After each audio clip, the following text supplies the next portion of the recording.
Hi guys, you're watching Good Old Jim. Today I'm back with 3 fundamentals for building a resilient supply chain. The global health crisis has exposed widespread vulnerabilities in supply chains. Although toilet paper shortages have become the most talked about issue, long-term demand and supply shock ripples caused by the crisis will likely be felt for much longer as production delays at impacted sites, material shortages, and scarcity of logistics come to light.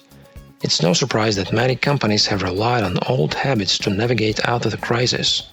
But solely relying on comfortable tools like spreadsheets, emails, and conference calls can add undue delay to a team's ability to resolve issues at a time when speed is critically important. Organizations have to accept that crisis mode is going to be the new normal, and there's no duct taping their way out of this. Right now, supply chains are digitizing and modernizing at unprecedented speed and scale, but this has actually been a long time coming. In 2017, only 2% of companies took operations into account when putting together a digital strategy.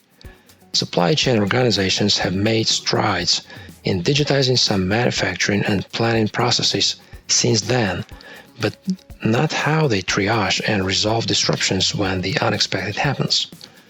Our supply chain is broken, but by focusing on the fundamentals, people, processes, and technology, businesses will be able to steer their way through disruptions and build a more resilient, longer-term digital operation strategy along the way. People. Establish a crisis management team. This is critically important as the supply chain organization becomes even more distributed with both internal team members and external partners, like suppliers and logistics providers, working from home. The crisis management team must work cross-functionally to build the response playbook efficiently, acquire necessary technology, and have insight and transparency across operations. In normal times, the crisis management team should also develop and run business continuity drills to prepare and anticipate disruptions. However, your team will only be successful with the right processes and technology in place. Processes. Digitize as many operational processes as possible. Supply chain operations have been one of the last holdouts of the digital transformation.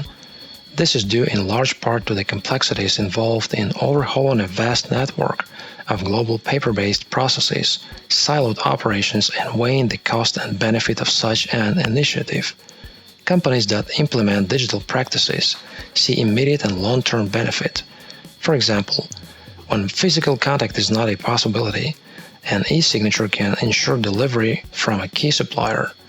Digitizing processes also unlocks fast data and information in real time that organizational leaders can use to make decisions about production, critical capabilities in today's crisis. Technology. Set up a central source of truth. Crisis management puts a lot of stress on day-to-day productivity tools like spreadsheets and emails where information is accessible to only a few people at a time.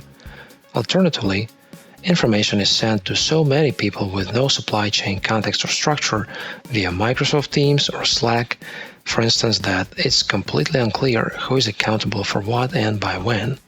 A centralized incident management system is the best way to systematically capture issues with clear accountability and supply chain context. Having a single source of truth not only allows problems to be recognized and resolved more quickly, but also ensures everyone involved in the decision-making process is equally equipped with the latest updates.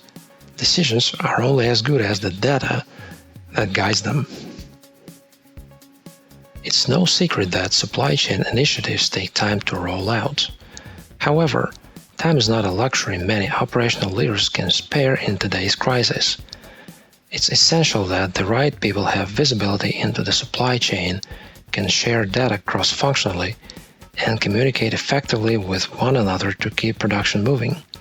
By focusing on the fundamentals, even in crisis mode, organizational leaders can put the right people, processes, and technology in place to tackle the most critical needs now and better position the company to address future shocks tomorrow.